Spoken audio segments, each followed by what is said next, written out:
Occidental Mindoro, mayroong alternatibo sa bigas. Pero kailangan pa muna nila itong hukayin sa lupa. At siguraduhin maalis ang nakamamatay nitong lason. Ang tawag nila rin, karot o nami.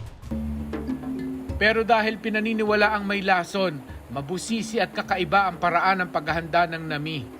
Kinakailangan mo nang umakyat ng bundok para makakuha nito. Habang nakasako, nandun siya sa tubig na umaagos.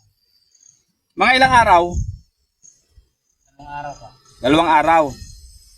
Ano ang magiging epekto kapag hindi na ibabad ng ayos? Ay, malalason po. Malalason, pwedeng ikamatay. Ganyan. So, yan yung root crops.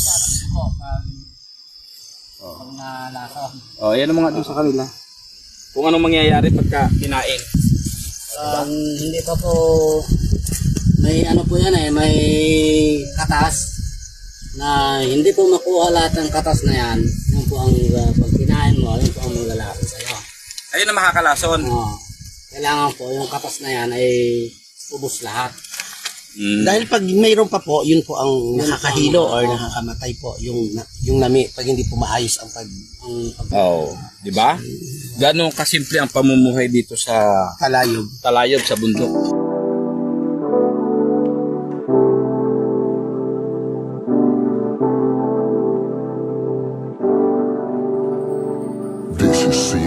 Mga pinaghirapan, alam kong may kapalit. Pagtapos ng mission ko, hindi na ako babalik.